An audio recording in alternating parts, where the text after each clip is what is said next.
ഒരുപാട് ഉയരങ്ങളിലേക്ക് എത്തേണ്ട ഒരു നടിയുടെ കഥയാണ് പറയുന്നത്. കഥയല്ല, ജീവിതകഥ. തൃശൂർ നഗരത്തിൽ പൂങ്കുന്നം തറവാട്ടിൽ രാഘവൻ നായരുടെയും ജാനകിയുടെയും മകളായി ജനിച്ച സുമിത്രയുടെ കഥ.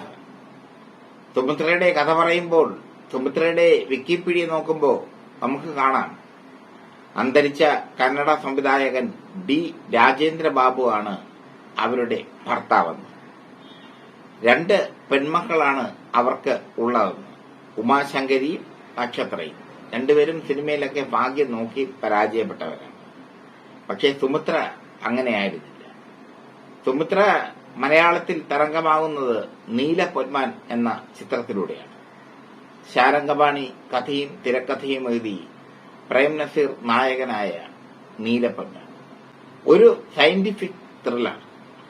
അതായിരുന്നു നീലപ്പൊന്മാൻ. നീലപ്പൊന്മാൻ സുമിത്രയെ വാനോളം പ്രശസ്തിയിൽ എത്തിച്ചു. പിന്നീട് അങ്ങോട്ട് സുമിത്രയുടെ യുഗമായി. ഒരുപാട് ചിത്രങ്ങളിൽ സുമിത്ര അഭിനയിച്ചു. IV ശശിയും ജോഷിയും ഒക്കെ സുമിത്രയെ പ്രോത്സാഹിപ്പിച്ചു. പക്ഷേ സുമിത്രയ്ക്ക് കുറച്ച് പരിമിതികൾ ഉണ്ടായിരുന്നു. നീലപത്മാൻ എന്ന ചിത്രത്തിൽ ആദിവാസി പെൺകുട്ടിയായാണ് സുമിത്ര അഭിനയിച്ചത്. അതില് പ്രേം നസീർ ഒരു ശാസ്ത്രജ്ഞന്റെ വേഷമാണ് ചെയ്തത്. നീലപത്മാനിൽ തന്റെ ആദിവാസി പെൺകുട്ടിയായുള്ള അഭിനയം തകർത്തു സുമിത്ര. നീലപത്മാൻ നസീറിന്റെ പടമായല്ല ഇപ്പോഴും അറിയപ്പെടുന്നത്. സുമിത്ര അവതരിപ്പിച്ച നീലപത്മാൻ എന്ന കഥാപാത്രം അത്രയേറെ സ്വാധീനിച്ചതുകൊണ്ട് നീലപത്മാൻ എന്ന സിനിമയെപ്പറ്റി ആലോചിക്കുമ്പോൾ അത് സുമിത്രയെ പറ്റിയുള്ള ചിന്തകളിലേക്ക് പോകും. സുമിത്ര പല നല്ല വേഷങ്ങളും ചെയ്തു, പ്രണയാതുരമായ വേഷങ്ങൾ, സെക്സി വേഷങ്ങളും ചെയ്തു. പക്ഷേ അവരുടെ ആഗ്രഹം തെന്നിന്ത്യയിൽ നായികയാവുക എന്നുള്ളതായിരുന്നു.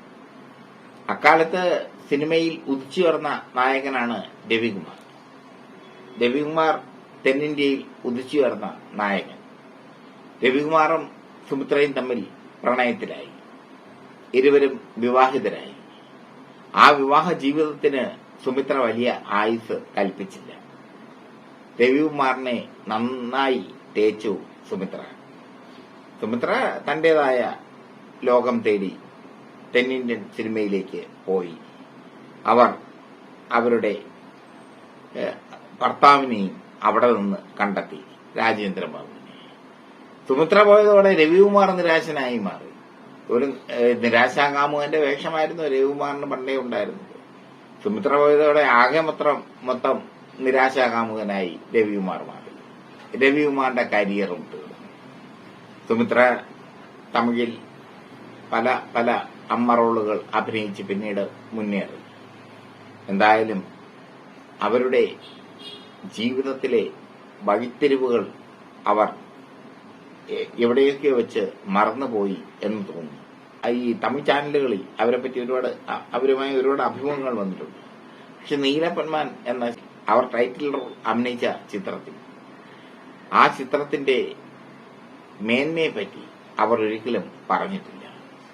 അല്പമൊന്ന് ശ്രദ്ധിച്ചിരുന്നെങ്കിൽ നീലപ്പൊന്മാൻ ലോകോത്തര ചിത്രമായി മാറുമായിരുന്നു.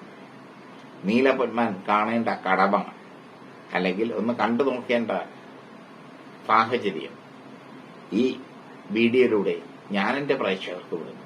എന്റെ സിനിമ കേരള പ്രേക്ഷകർ.